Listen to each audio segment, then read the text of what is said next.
ఇంకో పుస్తకం ఉందండి, ఇనాగ్రేట్ చేయాలంటున్నారు. గవర్నమెంట్ గారు లేటెస్ట్ ఇంకో పక్షం వెళ్ళిపోయారు డైరెక్టర్ గారు. ఆ పక్షంలో ఉన్నారు అప్పుడు అక్కడ.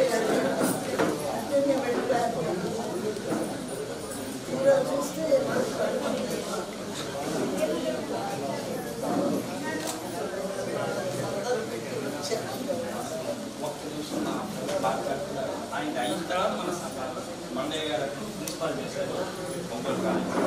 ఆయన అయిపోగానే సన్మానం పక్షాలు చేశారు.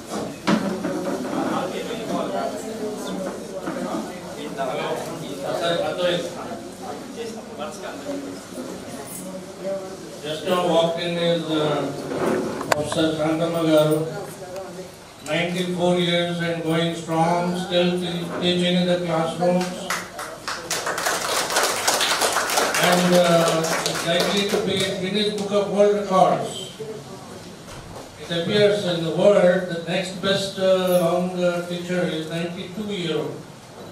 She is 94, so she will be definitely a Guinness Book World Record. Okay, sorry for interruption. Jaya Jaya Sri Rama Prabhuvara Subhadara Sri Rama Jaya Jaya Sri Rama Prabhuvara Subhadara Sri Rama Tribhuvana Jana Nayana Virama Tribhuvana Jana Nayana Virama Jaya Jaya Sri Rama Prabhuvara Subhadara Sri Rama Taraka Nama Virama Dhanuja Virama Pata Virama Jaya Jaya Sri Rama Prabhuvara Subhadara Sri Rama Rama Raghuvara Jalanidhi Soma Rama Raghuvara ఉన్నటువంటి ఆలోచనలన్నీ కూడా అంతకాలం వరకే ఉంటాయి. ఒక 5 నిమిషాలు 6 నిమిషాలు మాత్రమే ఉంటాయి.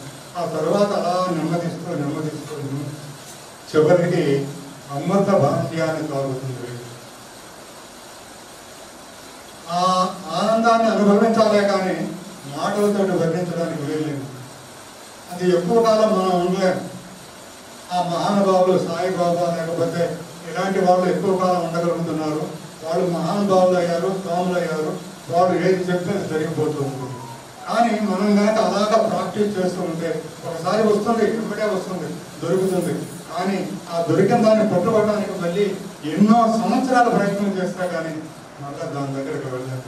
అందరికీ కూడా కృతజ్ఞత చెప్తూ మనకి ఈ అవకాశం ఇచ్చిన మీకు ధన్యవాదాలు.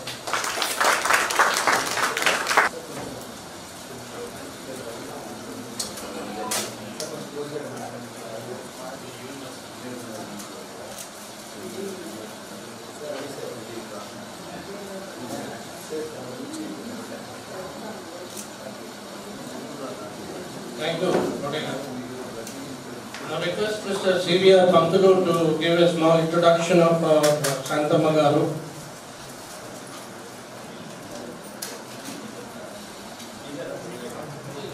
This time most of us were born.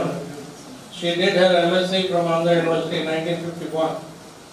She joined as a lecturer in 1956 and then elevated as a reader and then as a professor before retiring in 1989. Her area of specialization was spectroscopy. She is the first woman professor who got DSc, Doctor of Science, in the country.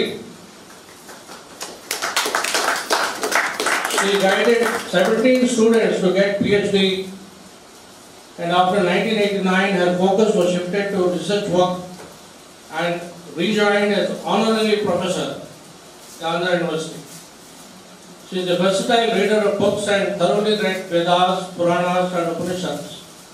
She had translated Bhagavad Gita into English.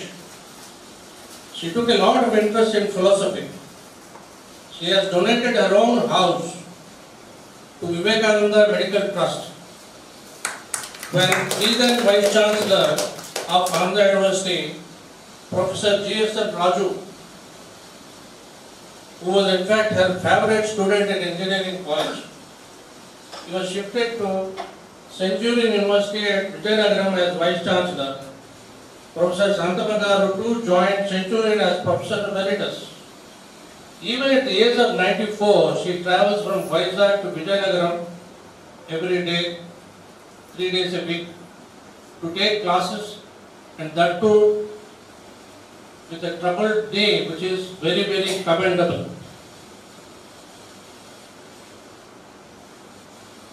It's my proud privilege. So I am handing over to Mr. Pandru to add a few more.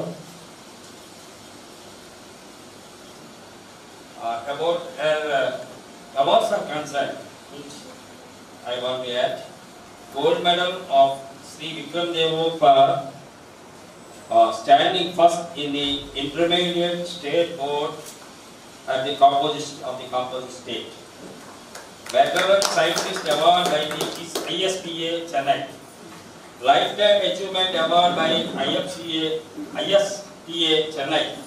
Lifetime Achievement Award at the Science Congress held by Andhra Pradesh Science Academy of Sciences and Andhra University.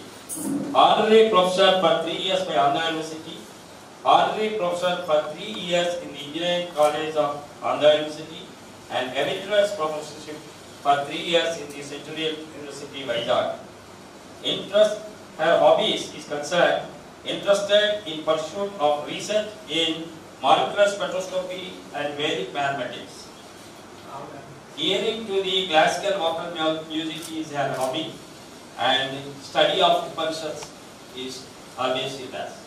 This is our Santapagaru, and we were teaching engineering college students when we were in 71-73 in our physics department, and we want to facilitate her now.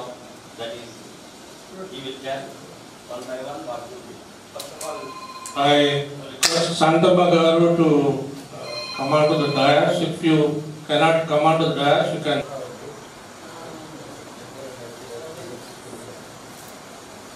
Sir దగ్గరికి వచ్చేసాను sir photo కూడా వచ్చేసాను sir ఒకసారి అలాగా సరే sir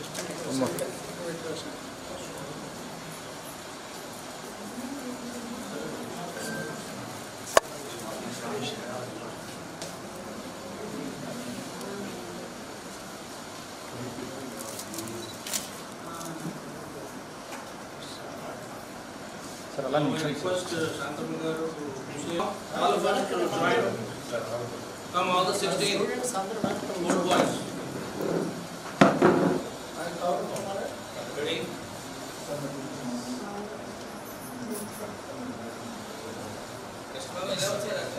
sir సరిపోతారు sir సరిపోతారు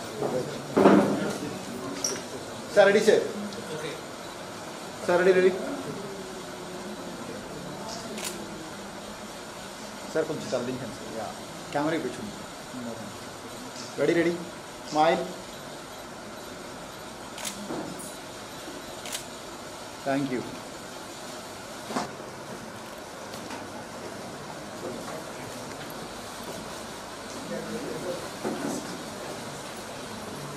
దైవానికి నమస్కరిస్తూ మొదలు పెడుతున్నాను. ఇప్పుడు నాకు మీరు చేసిన గొప్పతనాన్ని గురించి ఆలోచిస్తే నా గొప్పతనం ఏంటో నేను ఇప్పుడు చెప్తామని వచ్చాను. ఎందుకని ఇంత గొప్పదాన్ని అయ్యానో చెప్తాను.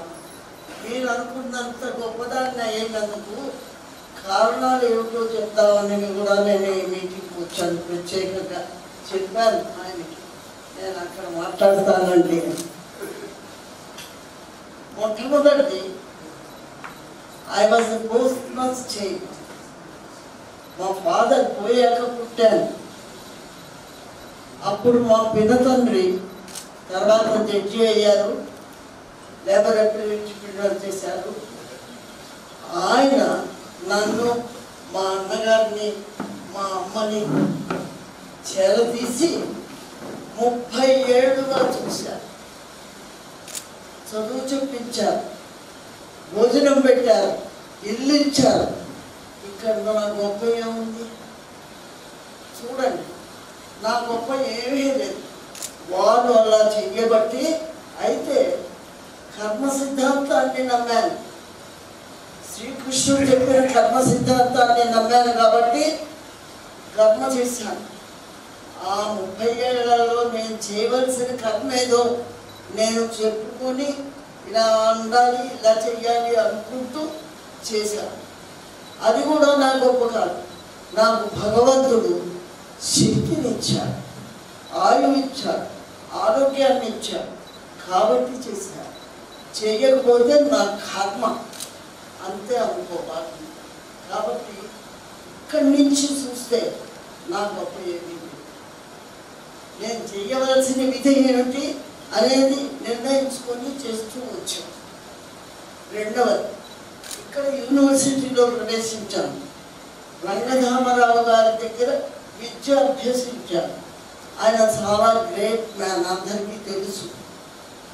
ఆయన వద్ద విద్యను అభ్యసించి ఇంతవరకు ఎదిగానంటే ఆయన నాకు ఇచ్చిన విద్యని నేను గొప్పగా పరిగణిస్తున్నాను. అంతేగాని అది నా గొప్ప కాదు, అది నా కర్మ, చేసిన కర్మ సిద్ధాంతం. ఆ రోజుల్లో ఆ ఏళ్లలో నేను కనుక వర్క్ చేయకపోతే అంతే, ఆవిడ డూమ్డ్. కాబట్టి నా గొప్ప అనేది కాదు, అది ఆయన నన్ను తీర్చిదిద్ది నా గొప్పతనం కింద నేను ఎప్పుడూ పరిగణిస్తాను. 3, కొంచెం లేట్గా మ్యారేజ్ చేసుకున్నాను. సుబ్రహ్మణ్య శాస్త్రి గారు అంటే అందరికీ తెలుసు. వారు నన్ను ఒక మనిషిగా తీర్చిదిద్దారు. అది ఆయన గొప్ప, నా గొప్ప ఏం కాదు. ఆయన చెప్పినట్టు, ఆయన అనుకున్నట్లు నేను ప్రవర్తించాను కాబట్టి కర్మ సిద్ధాంతానికి నేను దీన్ని ఆపాదిస్తాను. 4, చివరిది, మన జిఎస్ఎల్ రాజు గారు, ఆయన నా స్టూడెంట్. ఒకనొకప్పుడు ఇంజనీరింగ్ కాలేజీలో చాలా బ్రిలియంట్ స్టూడెంట్. ఆయన ఆంధ్ర యూనివర్సిటీ వైస్ ఛాన్సలర్ అయ్యారు. అంతకుముందు సింహాద్రి గారు అయ్యారు. సింహాద్రి గారు నేను రిటైర్ అయ్యాక నాకు ఆనరీ ప్రొఫెసర్షిప్ ఇచ్చారు 3 ఏళ్ళు. అప్పుడు నేను నా కర్మని సాగించాను. 3కి పిహెచ్డీలు వచ్చాయి ఆ టైంలో. తర్వాత ఈయన వచ్చారు. ఈయన కూడా మళ్ళా నాకు 3 ఏళ్ళు ఇచ్చారు యూనివర్సిటీ ఇంజనీరింగ్ కాలేజీలో. కాబట్టి అప్పుడు కూడా నా కర్మ సిద్ధాంతాన్ని మొదలుపెట్టలేదు. తర్వాత ఆయన సెంచురియన్ యూనివర్సిటీకి వెళ్ళాక అప్పటికి ఇప్పటికి 6 ఏళ్ల నుంచి నేను అక్కడ ఎమెరిటస్ ప్రొఫెసర్గా ఉన్నాను. చాలా హర్షిస్తూ ఇవన్నీ చూస్తుంటే నాకు ఒక పునర్జన్మ కల్పించిన ఆయన వల్ల నేను ఇంతవరకు ఎదిగానని చెప్పుకుంటున్నాను. కాబట్టి నా సిద్ధాంతం ఏమిటంటే మనిషి గొప్ప కన్నా మనిషికి ఉండేటటువంటి వ్యవస్థ ఎలాంటిది, అతను ఏ విధంగా పెరిగాడు, తర్వాత ఏ విధంగా కృషి చేశాడు, చేయడానికి భగవంతుడు ఎంత తోడ్పడ్డాడు. ఈనాటికి కూడా నేను ఇంకా మీకు ఆశ్చర్యం అవ్వచ్చు, వంటలు చేస్తున్నాను. 6 మందికి వంట చేసి పెడుతున్నాను. మా ఇంట్లో నా ఫ్యామిలీ 6 మంది, నేను కాక 6 మంది ఉంటారు. మా వారు తప్పు పడ్డప్పుడు ఒక ఆయన ఆర్ఎస్ఎస్ ఆయన ఒక అబ్బాయిని అప్పచెప్పాడు. అప్పచెప్తే ఆ అబ్బాయిని అలాగా తీర్చి పెంచి పెద్ద చేసి పెళ్లి చేసి ఉద్యోగం ఇచ్చి చదివించి పిల్లల్ని చదివిస్తూ ఇప్పుడు 6 మందిగా ఉన్నాం. కాబట్టి వారందరికీ కూడా పొద్దున్న వంట చేయగలుగుతున్నాను నేను. కాబట్టి ఏమిటంటే ఇవన్నీ కాకుండా ఏదో ఒక మహత్తరమైన శక్తి మనల్ని నడిపిస్తుంది. దానికి మనం ఒడ్డు ఉండాలి అన్నది నేను నేర్చుకున్నాను. కాబట్టి నా గొప్ప అన్నది నేను తీసేస్తే నాలో ఉన్న అహంభావం పోతుంది. నాదేమీ లేదు. ఇది చుట్టూలో ఉన్న వాతావరణం వల్ల వచ్చినటువంటి కర్మ సిద్ధాంతాన్ని ఫాలో అవ్వటం కూడా భగవంతుడికే ఆపాదించాడు. కాబట్టి ఇక మనిషి ఎందుకని ఉన్నాడు అంటే కర్మ చేశాడు. కర్మ చేయటం ఊరుకోడు. దాని ఫలితాన్ని ఎక్కువ ఆశించకుండా మనం ఇది నా ఫిలాసఫీని నేను చివరికి నా లైఫ్లో నేర్చుకున్నది ఇది.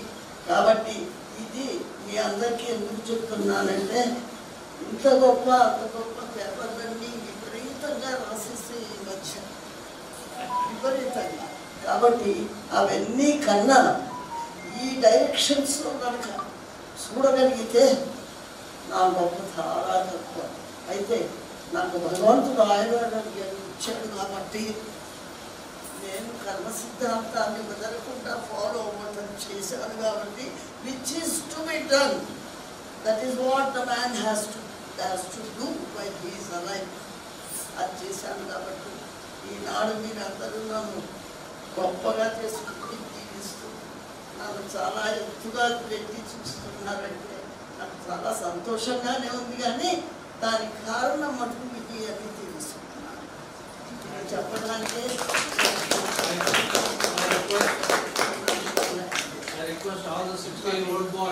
ఇంతకన్నా చెప్పాలంటే సైంటిస్ట్ ముక్కలు చెప్తాను. నేను అదొక్కటి చెప్పి మానేస్తాను కూర్చొని. సార్ ఐన్స్టైన్ ఉన్నాడు, ఫేమస్ ఐన్స్టైన్. తెలియని వాడు ఎవరు లేరు. ఆయన సిద్ధాంతాన్ని తెలియని వాడు కూడా ఎవరు లేరు. ఆయన ఈ డిస్కవర్డ్ దాని కవర్ తొలగించాడు ఆయన. దట్ ఈస్ దేర్ ఇన్ విశ్వం. విశ్వంలో లేనిది లేదు. విశ్వంలో అంతా ఉంది.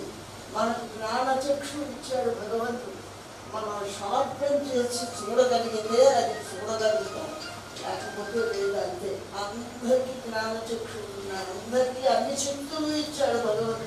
ఏ శక్తి లోపలేదు, అది నమ్మాల్సి వస్తుంది. ఐన్స్టైన్ ఒక పెద్ద గ్లోబ్లో మాలిక్యూల్స్ పడేశాడు. అతను చేసింది పడేస్తే కొట్టుకుంటూ ఉన్నాయి. వరుసగా ఉదాహరణకి కొట్టుకొని వాటి ఎనర్జీస్ మార్చుకుంటూ వాటి దారులు మార్చుకుంటూ అక్కడే పడుతుంది. Close whole. దాన్ని ఏం చేశాడంటే ఫోటాన్స్ పంపించాడు దానిలోకి. లైట్ ఫోటాన్స్ పంపించాడు, ఎనర్జీ ఫోటాన్స్ పంపిస్తే అవి వాటిలో కొన్ని అనుకూలంగా చేసుకొని కొన్ని ఫోటాన్స్ని మింగేసి అప్పుడు అవి ఎక్సైటింగ్ స్టేట్ వెళ్ళాయి ఆ మాలిక్యూల్స్. సో ఇప్పుడు ఆ గ్లోబ్లో ఏమున్నాయి? మామూలు మాలిక్యూల్స్ ఉన్నాయి, ఎక్సైటెడ్ స్టేట్ మాలిక్యూల్స్ ఉన్నాయి. దాన్ని ఏమన్నాడంటే ఐన్స్టైన్ స్పాంటేనియస్ అబ్సార్ప్షన్ అన్నాడు. స్పాంటేనియస్గా అబ్జర్వ్ చేసుకుంటూ ఉన్నాయి అవి అన్నాడు. రెండవది అవి ఎంతసేపు ఉంటాయి? అలా 10⁻⁻9 seconds ఉంటాయి అంతే. Very short time, they will fall down. So it is happening that some are going up, some are coming down, some are going up, some are neutral. ఇవన్నీ కలిసి తిరుగుతున్నాయి ఆ గ్లోబ్లో. అది చూశాడు ఆయన. దీన్ని ఏమన్నాడంటే స్పాంటేనియస్ ఎమిషన్ అన్నాడు.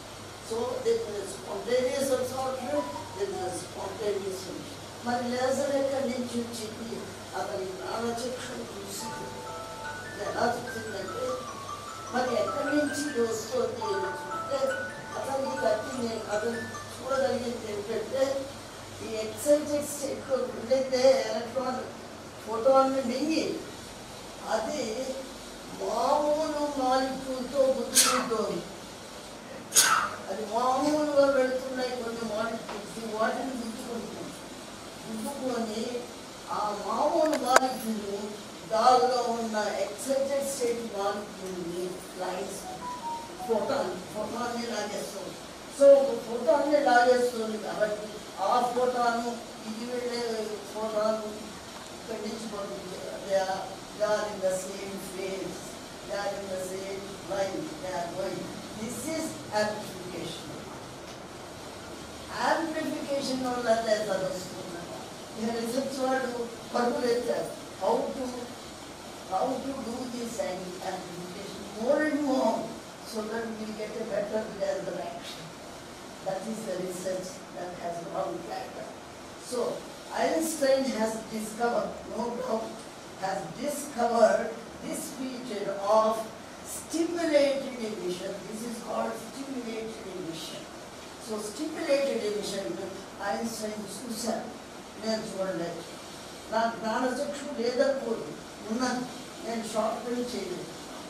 అతను షార్ట్ ఫిల్మ్ చేసి దాని మీదే కాన్సన్ట్రేట్ చేసి దాన్నే చూడగలిగాడంటే అతన్ని అక్కడ మన ఎఫర్ట్స్ ఉంటాయి అని మటుకు చెప్పగలరు. కాబట్టి విశ్వంలో లేనిది లేదు, విశ్వంలో అన్నీ ఉన్నాయి, విశ్వవేత్త అన్నారు. కానీ మన శక్తులతో అవి ఎంతవరకు చూడగలుగుతాం, ఎంతవరకు అనుభవించగలుగుతాం, ఎంతవరకు ఇతరులకు చెప్పగలుగుతాం అనేది మరి that is what we have to practice.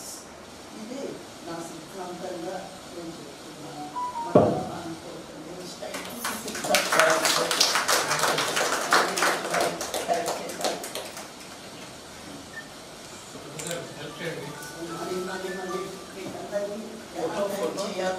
Sir ready.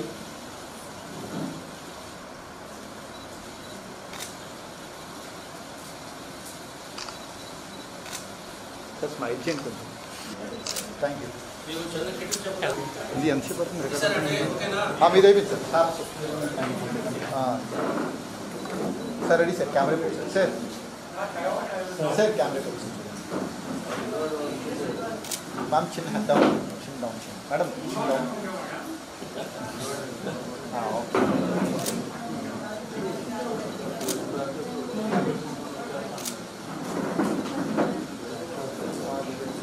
Down చెప్పండి. ఓకే.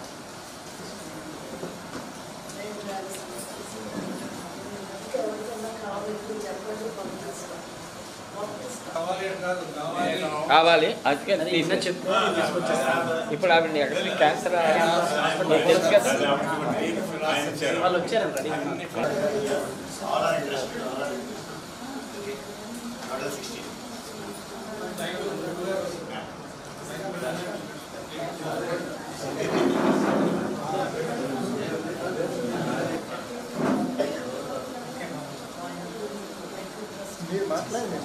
మీరు మాట్లాడండి. అందరి సంవత్సరాలు